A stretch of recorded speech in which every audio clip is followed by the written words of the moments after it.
உறவுகள் அனைவருக்கும் வணக்கம். நான் தினேஷ் முல்லார். இந்த காணொலி எதற்காக அப்படின்னா, தேவேந்திர குல வேளாளர் சமூகம் பட்டியலிட்ட கோரிக்கையை நோக்கி எந்த அளவுக்கு நகர்ந்துட்டு இருக்குன்னு தெரியும்.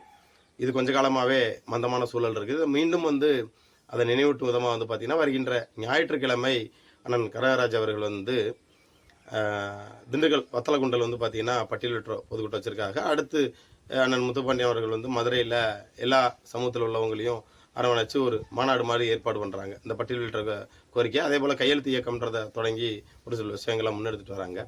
இதை கொச்சைப்படுத்தும் விதமாக விடுதலை சிறுத்தை கட்சியில் இருக்கக்கூடிய ஒரு சில தற்கொலை நபர்கள் இந்த கிளப் ஹவுஸ் அப்படின்ற ஒரு ஆப் ஒன்று இருக்குது. இதில் கருத்தில் ரீதியாக விவாத மேடை மாதிரி நம்ம வாய்ஸ் ரெக்கார்ட் மூலியமாக கருத்தில் ரீதியாக தன்னோட கருத்தில் பதிவு செய்யலாம்.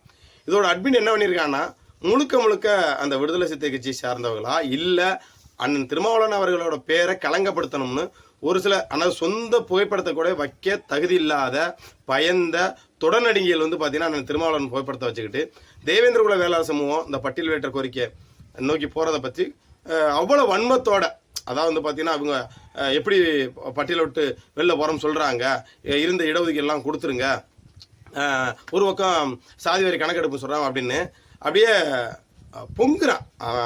அவன் பேசுகிற கேட்கும் போதே அப்படியே நமக்கே நேரில் இருந்தால் காதோட சேர்த்து 2 இழி இழுத்துருவோமான் இருக்கு.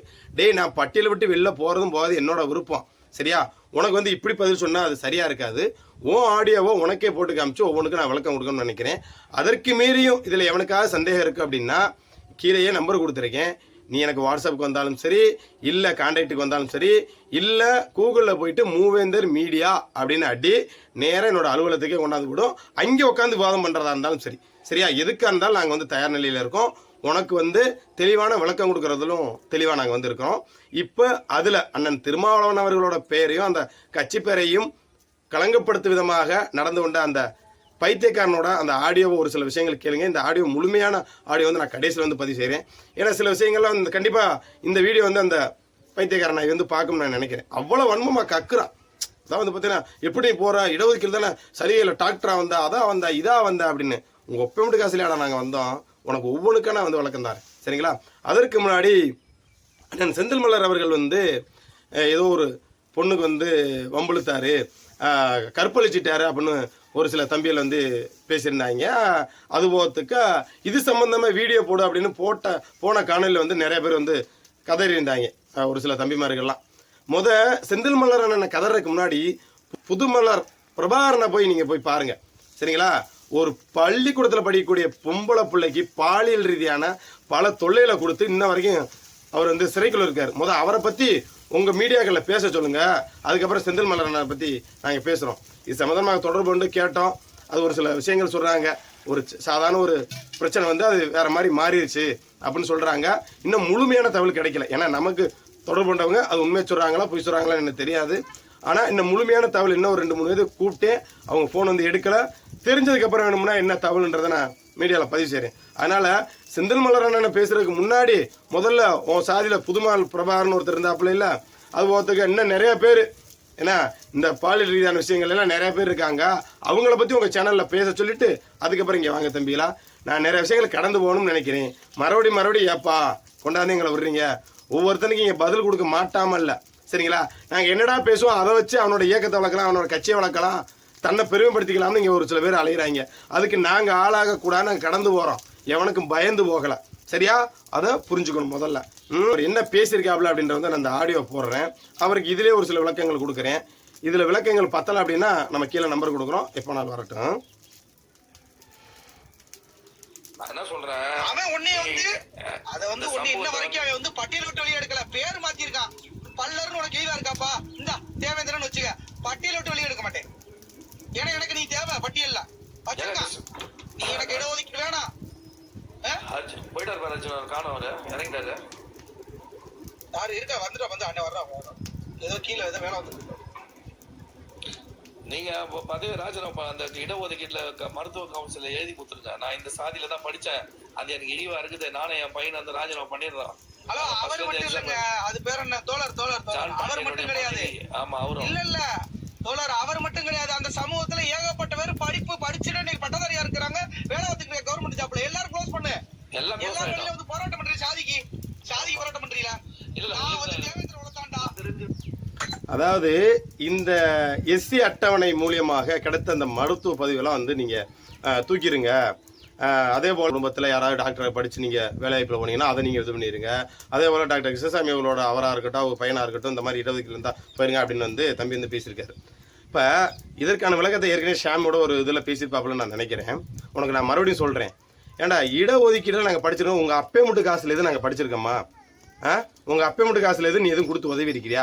நான் இந்த பட்டியலுக்குள்ளே இருந்து பல இன்னல்களை செஞ்சுருக்கேன், பல ஒடுக்குமுறை செஞ்சு, இதுக்கெல்லாம் யாரும் உங்கள் ஒப்பனா வந்து அதோட பல உயிர்கள் போயிருக்கு, இதெல்லாம் யாரும் உங்கள் ஒப்பனா வந்து திருப்பி கொடுப்பான்?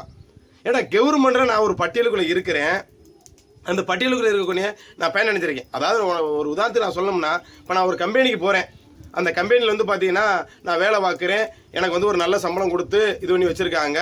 சப்போஸ் ஏதோ ஒரு சூழலில் எனக்கு அந்த கம்பெனி வந்து பிடிக்கல, நான் வேற ஒரு கம்பெனிக்கு போகணுன்னு ஆசைப்பட்றேன். சரியா? அது என்னோட விருப்பம், எனக்கு இது அது வரைக்கும் பிடிச்சிச்சு, அதுக்கப்புறம் நான் பிடிக்கல, நான் வேற ஒரு கம்பெனி போகணும்னு விரும்புகிறேன். அப்போ அந்த கம்பெனினால பயனடைஞ்ச எல்லாத்தையும் திருப்பி கொடுத்துருப்போ அப்படின்னு நீ சொல்ல வருவியா? பைத்தியக்காரத்தனமா இல்லை? அதில் உனக்கு எங்கடா வலிக்குது? நீ அந்த கம்பெனிக்கு போகக்கூடாதுன்னு சொல்றதுக்கு உனக்கு என்னடா தகுதி இருக்கு? உனக்கு என்ன தகுதி இருக்குன்னு நான் கேட்குறேன். எனக்கு நான் இத்தனை நாள் வரைக்கும் இந்த பட்டியலுக்குள்ள இருந்தேன், நான் பயனடைஞ்சிட்டு கூட நான் வெளில போயிட்டு போகிறேன், உனக்கு எங்கே வலிக்குது? நான் அந்த பட்டியலுக்குள்ளே என் சமூகத்தில் எத்தனையோ பேர் டாக்டர் ஆக்கியிருக்கலாம், வக்கீலாக இருக்கலாம், எல்லாமே ஆயிருந்திருக்கலாம், இந்த இடஒதுக்கீனால நல்லா கூட முன்னேறி இருந்திருக்கலாம். இது வரைக்கும் பயனடைஞ்சேன். இனிமேல் நான் வந்து வேற ஒரு இதில் போயிட்டு போறேனே, உனக்கு எங்கே வலிக்குது? உனக்கு தேவை இருந்தா இரு, உன் பிள்ளைய அதிலே இருக்க வை, உன் பிள்ளையும் இதே மாதிரி வந்து அரசு இதில் வந்து கொண்டு வந்துரு. ஏன்னா இடஒதுக்கீடுங்கிறிய இன்னைக்கு எல்லாமே தனியார் மயமாக மாறிட்டு இருக்கு. கல்வி தனியார் நிலையமாக மாறிட்டு இருக்குது, மருத்துவம் தனியார் மையமாக மாறிட்டு இருக்குது. மெயினானது இதுதான். இதுவே தனியார் மயமாக நிறைய மாறிட்டு இருக்குது.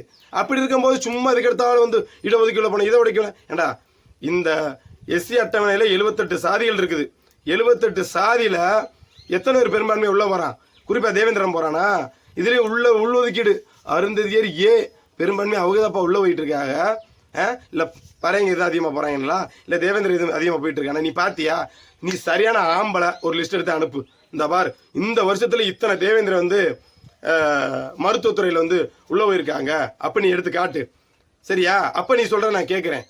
சும்மா ஏதாவது அரையும் குறைமை வந்து ஏன்டா கத்துற, இந்த கத்து ஏன்டா கத்துற?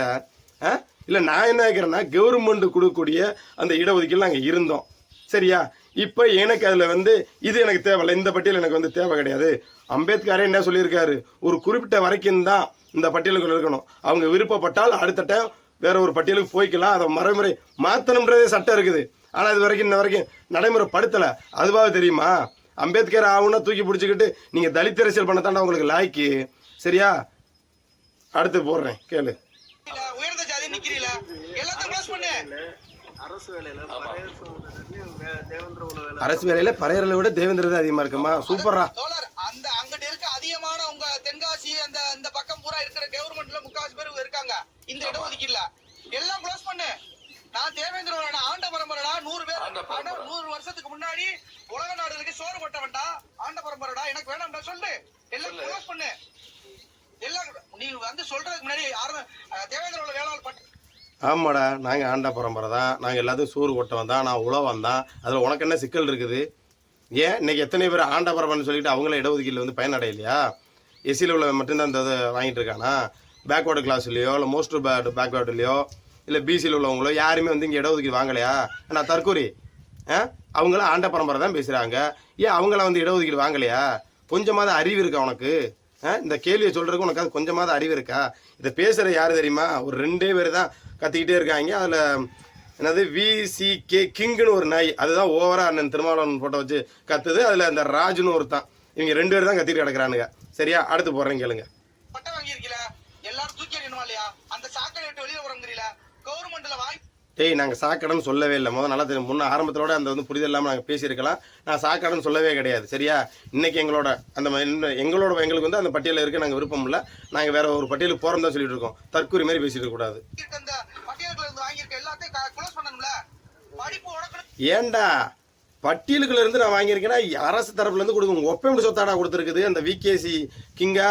ஏண்டா பரதேசி, உங்க ஒப்பை மட்டும் உங்க தாத்தை மட்டும் சொத்தது எங்களுக்கு பிடிங்கி கொடுத்தாங்களாடா? நீ யாரா அதை கேள்வி கேட்கற பரதேசி நாயி? உனக்கு என்ன தகுதி இருக்கு இதை பத்தி கேட்கறதுக்கு? எப்பரா பரதேசி பள்ளியில தனியா உருவாக்கு அப்படின்னு சொல்ற? அன்னைக்கு காமராஜரே வந்து பாத்தீங்கன்னா அரசு தரப்புல இருந்து தான்டா வந்து பள்ளிக்கூடத்தை உருவாக்குனாரு. அவர் என்ன தனியாவா உருவாக்குனாரு? ஏழை எளிய மாணவர்கள்லாம் படிக்கணும்னு காமராஜர் உருவாக்கும் போது தனியாக அவர் பள்ளிக்கூடம் உருவாக்குனாரு. எல்லாம் ஏழைப்பட்ட மாணவர்கள். ஏன் இன்னைக்கு சீர்மரபின்னு ஒரு பள்ளிக்கூடமே ஒன்று இருந்துச்சு, அதுவாது உனக்கு தெரியுமா? அதில் என்ன தனிப்பட்ட முறையில் கொண்டு வந்தாங்க? எல்லாமே இருக்குது. கொஞ்சம் கூட என்ன ஏதுன்னு தெரியாமல் நீ பேசாமல் கத்துற. அடுத்து இன்னும் இருக்கிற கிளைமேக்ஸ் ஒன்று இருக்குது, போடுறேன் கேளு. எப்படி உருவாக்குறீங்க? குருகுல கல்வி தான் போடும்.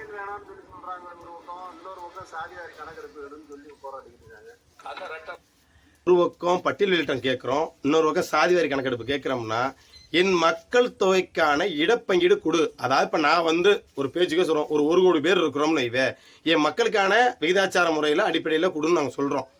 இப்போ எம்பிசி பட்டியல் இருக்குது, பிசி பட்டியல் இருக்குது. பிசி ஏன்னு ஒன்று இருக்குது, இஸ்லாமியன் இருக்குது, அவங்களுக்கு ஒரு 2% கொடுப்பாங்க. ஏன்னா அவங்க மக்கள் தொகைக்கு ஏற்ப மாதிரி ஒரு 2% கொடுக்குறாங்க. இப்போ நான் வந்து ஒரு 1 கோடி பேர் இருக்கேன் அப்படின்னா எனக்கேற்ற இடஒதுக்கீடு கொடுன்னு சொல்கிறோம். கவர்மெண்ட்டில் எல்லா சமூகத்திற்கும், அதாவது இன்னைக்கு எல்லா சமூகங்களுக்குமே இடஒதுக்கீடுன்றது இருக்குது. சரியா? அது உனக்கு தெரியுமா தெரியாதான்னு தெரியல. எல்லா சமூகத்துக்குமே பிசியாக இருக்கட்டும், எம்பிசியாக இருக்கட்டும், டிஎன்டியாக இருக்கட்டும், டிஎன்சியாக இருக்கட்டும், என்ன இன்னும் இருக்கக்கூடிய ஏன் இன்னைக்கு பிராமணர்கள் கூட இடஒதுக்கீடு கேட்டு வந்துட்டாங்க. இதில் உனக்கு எங்கே வலிக்குது? எல்லாத்தையுமே இடஒதுக்கீடு இருக்குது. நாங்கள் இன்னைக்கு சாதிவாரி கணக்கெடுப்புன்னு சொல்கிறோம்னா ஒரே ஒரு கணக்கு, நீ திராவிட கட்சிகளுக்கு செம்படிக்கிற நாய் நீ பேசலாமா? அவங்க என்ன சொன்ன இது வரைக்கும் மதுக்கள் ஒரு பக்கம் முதல்ல ஸ்டாலின் வந்து மதுவுக்கு வந்து அடிமையாகுதுன்னு வீடியோவில் பேசுறது. ஆனால் அரசு தரப்புலேருந்து ஏன் மதுபான கடை திறந்து வைக்கிறா? மதுபான கடை ஆளே 3 நாளே இங்கே மது குடிக்காமல் இருந்துருவானே, அவனுக்கு கிடைக்கல என்ன போகிறான்? உடனே சொல்லிடுவேன் கல் காய்ச்சுவாங்க, அதை பண்ணுவாங்க, இதை பண்ணுவாங்க. இடையில இந்த கொரோனா டயத்தில் இதாச்சு, 50 பேரை செத்தாங்க, கள்ளக்குறிச்சியில் 50 பேர் கள்ளச்சாரம் குடிச்சு செத்தாங்களே, அதெல்லாம் யாரோட ஆட்சியில் நடக்குது? அதில் செத்தவனை யாரு? உன் சாதிக்கார தானே பெரும்பான்மையாக செத்தேன். நீ என்ன பண்ண? நீ அதே திராவிட கட்சி தானே முட்டு கொடுத்துட்டு இருக்கிற. செத்தது உன் குடும்பமாக இருந்தால் உனக்கு வலிச்சிருக்கும். எவனோ ஒருத்தன் தானே, அதை வச்சு அரசியல் பண்ணுற நாய் நீ பேசலாமா இதை பற்றி? அடுத்து போடுறேன் கேளு.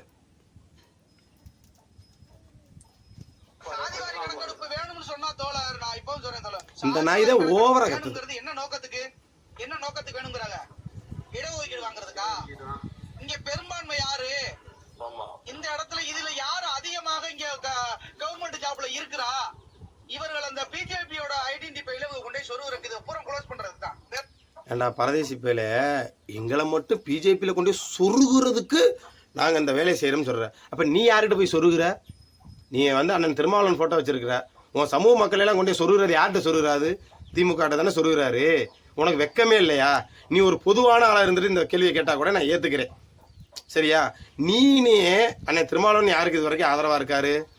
திமுகவுக்கு. நீ யார்கிட்ட கொண்டு உன் மக்களை சொருகிற? பறையர்கள் என்ன தாழ்த்தப்பட்டவனா? அவன் என்ன அரிஜனனா? அவன் என்ன கீழ் சாதியா? அவன் என்ன ஒடுக்கப்பட்டவனா? அவனுக்குன்னு ஒரு வாழ்வியல் இருக்குது. ஆனால் அவனோட வரலாற்று சிறப்பெல்லாம் அழிச்சிட்டு என்ன இன்னைக்கு நீ என்ன பண்ற?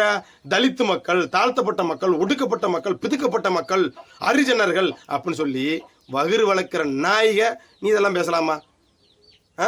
பறையர் சமூகத்தை அசிங்கப்படுத்தி, அதாவது அவங்க மீது வந்து மலத்தை பூசி அதில் நீ வந்து செண்டுவாடா திட்டுற நீனு.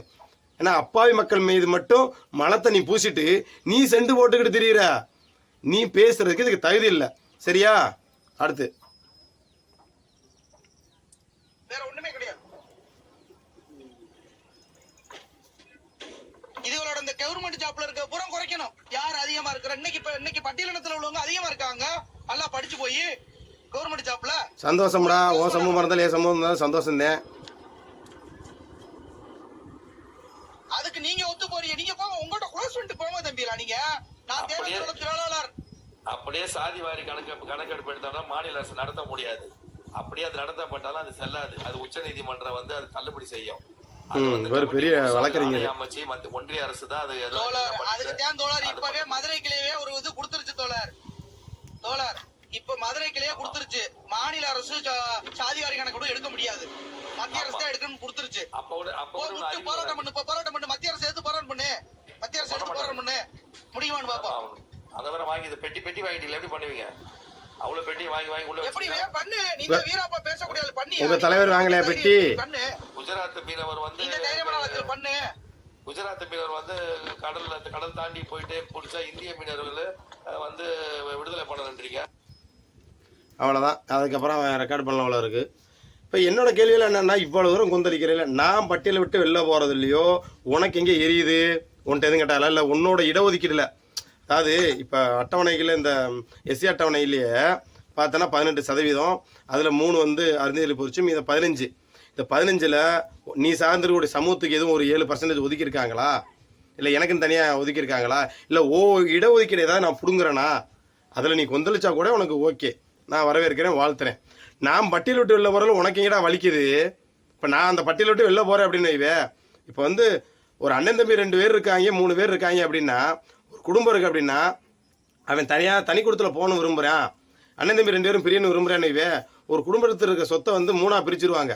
இந்தடா இது உனக்கான பங்குடா, நீ இதை வச்சுக்க, இது உனக்கான பங்குடா, நீ வச்சுக்கடா, இது உனக்கான பங்குடா, நீ வச்சுக்கடான்னு ஒதுக்கி விட்டுருவாங்க, முடிஞ்சு போகும். இதுக்காண்டி எப்படி வந்து நீ குடும்பத்தை குறை சொல்லுவ? தனித்தனி குடும்பம் ஆகிப்போச்சுன்னா அப்போ அந்த மாதிரி தான் நான் இது வரைக்கும் நான் அந்த பட்டியல்கள் இருந்திருக்கலாம், குடும்பமாக இருந்திருந்திருக்கலாம். நாளைக்கு வேற ஒரு பட்டியலுக்கு போகணுங்கிறேன். எனக்கான விகிதாச்சார முறையில் அடிப்படையில் எனக்கு இடஒதுக்கீடு கொடுத்துரு. இன்னைக்கு சாதி வாரி கணக்கெடுப்பு கேட்குறோம்னா என் மக்கள் எத்தனை பேர் இருக்கிறோம் என்னன்னு நாங்கள் தெரிஞ்சுக்கணும்னு ஆசைப்படுறோம். தெரிஞ்சுக்கிட்டு எனக்கான இடப்பங்கீடு அது 5% இருந்தாலும் சரி, இன்னைக்கு அருந்ததிக்கு உள்ள கொடுத்துருக்காங்க பாரு, உள்ள ஒதுக்கீடு 3%, அந்த மாதிரி இருந்தாலும் சரி, என்ன சதவீதம் எனக்கு ஒரு வேற ஒரு பட்டியலை கொடுத்துருங்கிறோம். நாங்கள் இன்னைக்கு வந்து இழிவு அசிங்கம் சாக்கடை நாங்கள் இன்னைக்கு சொல்லலையே. ஆரம்பத்தில் நாங்கள் பேசியிருக்கலாம், ஒரு 2 வருஷத்துக்கு முன்னாடி பேசியிருக்கலாம். இப்போ நாங்கள் வந்து அதை பற்றி பேசலையே. ஆரம்பத்தோட எங்களுக்கு இடஒதுக்கீடே வேணாம் தான் நாங்கள் பேசுகிறோம். ஆனால் இப்போ எல்லா சாதிக்காரனுக்கும் இடஒதுக்கீடு கொடுக்குற, ஆண்ட சாதின்னு சொல்லக்கூடிய எல்லாத்துக்கும் இடஒதுக்கீடு இருக்குது. நான் உயர்ந்த சாதி சொல்கிற பிராமணன் முதற்கொண்டு இன்னைக்கு இடஒதுக்கீடு கேட்க ஆரம்பிச்சிட்டாங்க. அப்போ நான் என்ன சொல்கிறேன்னா, என் மக்கள் இன்னும் கல்வி ரீதியாக மேலே வரணும், எனக்கு வந்து வேற ஒரு பட்டியலில் இடப்பங்கீடு கொடுன்னு சொல்கிறேன். நீ ஏன்டா அவ்வளோ தூரம் வகுறு எரிஞ்சு கத்துற? உனக்கு எங்கடா வலிக்குது? இல்லை உன் வீட்டில் இருக்க சொத்தது உங்கள் ஒப்பை மட்டும் இல்லை உங்கள் தாத்தா மட்டும் சொத்தது நாங்கள் கேட்குறோமா? கிடையாது. அரசுல எல்லாருமே வரி பணம் கட்டுறோம், எல்லா வரியும் கட்டுறோம். அரசுக்கிட்ட நான் கோரிக்கை வைக்கிறேன், மத்திய அரசுக்கிட்டையும் மாநில அரசுக்கிட்டையும் இந்த நாங்கள் பட்டியலை விட்டு வெளியே போகிறோம், நீங்கள் மாநில அரசு வந்து எனக்கு ஒப்புதல் கொடு, மத்திய அரசு வந்து பண்ணி கொடுன்னு சொல்கிறோம். இதில் உனக்கு எங்கே வலிக்குது?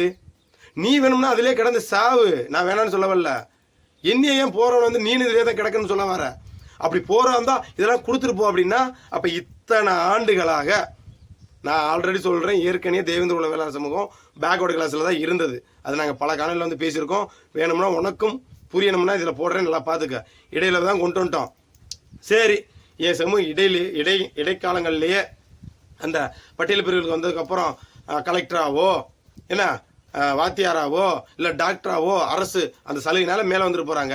சரி, நான் இன்னைக்கு எனக்கு பிடிக்கல, நான் மறுபடியும் இருந்த பட்டியலுக்கே போகணும்னு நான் விரும்புகிறேன், இல்லை வேற ஒரு பட்டியலில் போடுறேன்னு சொல்கிறேன். இதில் உனக்கு எங்கேடா எரியுது? நீ ஏன்டா கத்துற? உனக்கு எங்கே எரியுது அப்படின்றது என்னோட கேள்வி. சரியா? அதனால் சும்மா ஏதாவது ஒரு ஆப்பை எடுத்து வச்சுக்கிட்டு அதில் போய்ட்டு நேரங்கள் வினாக்கி கத்திட்டு இருக்காம, சரியா? நான் வந்து இப்போ உங்கள் கட்சியை பற்றியெல்லாம் விமர்சனம் பண்ணுறதெல்லாம் நான் பெரும்பான்மையை விட்டுட்டேன். பேசணும்னு நினச்சேன்னு நிறையா பேசலாம், சரியா? எதுக்கும் யோசிக்கிறவங்க கிடையாது, எதுக்கும் பயப்படுறவங்க நாங்கள் கிடையாது. ஏன்னா நாங்கள் கடந்து போகிறோம். ஏன்னா என் சமூகத்துக்குள்ளேயே இந்த பட்டியலிட்ட கோரிக்கை வந்து நீர்த்து போய் கிடக்குது. சமூக தலைமைகள் வந்து இன்னும் ஆணித்தனமாக எடுக்கலை. பெரும்பான்மை எல்லாருமே சைலண்டாக இருக்க. அந்த மன உளைச்சலை நாங்கள் திடுறோம். உன்னைய கத்தி ஒரு பேசுகிறோம் இல்லையே, சொந்த வீடை சரி பண்ணிட்டு தானே மற்ற வீட்டுக்கு வந்து நம்ம உபயோகம் சொல்ல முடியும். அதனால் அந்த இதில் நாங்கள் இருக்கிறோம். நீலாம் வந்து ஏதோ ஒரு ஆப்பில் வந்துக்கிட்டு நாய் அண்ணன் திருமாவளவன் அவர்களை ஃபோட்டோ வச்சுக்கிட்டு அவரை கலங்கப்படுத்த விதமாகவோ அவரை அசிங்கப்படுத்தணுமா அந்த கட்சிக்கு அவப்பேர் உருவாங்க. டே, நீ சரியான ஆம்பளை உன் ஃபோட்டோ வச்சு பேசுகிறா, முகத்தை காட்டி பேசுகிறா, அதை விட்டுட்டு ஏன்டா அப்படி கத்தி சாகுற போடாம். அதனால் வந்து சும்மா ஏதாவது கதை சரியான ஆம்பளை வா உட்காந்து பேசுவோம், அண்ணன் தம்பியாக பேசுவோம், நண்பனாக பேசுவோம், சகோதரனாக பேசுவோம். வா, எப்போனாலும் நீ நேரடியாக மூவேந்தர் மீடியாவுக்கு அலுவலகத்து வரதா இருந்தாலும் சரி, இல்லை நீ ஃபோனில் தொடர்பு கொள்றதாலும் சரி, நீ நாகரிகமாக பேசுனா உனக்கு நாகரிகமாக பேசுவேன். நீ நாகரிகம் மட்டும் பேசுனா அதுக்கு உனக்கு ஏற்ற மாதிரி பேச வைக்கிறதுக்கும் நான் ஆள் பேச வைப்பேன். சரியா? அதனால் வீணா இந்த இதுகளில் மட்டும் வாய்ச்ச விடால் பேசாமல் நாங்கள் எவ்வளோ வழிகளை சுமந்துருக்கோம்ன்றது எங்களுக்கு தான் தெரியும். இன்னைக்கு உன் சமூகத்தில் நல்ல ஒரு அரசியல் ரீதியாக அவன் சமூக தலைவர் அண்ணன் தோல் திருமாவளவன் கொண்டு போயிட்டாரு.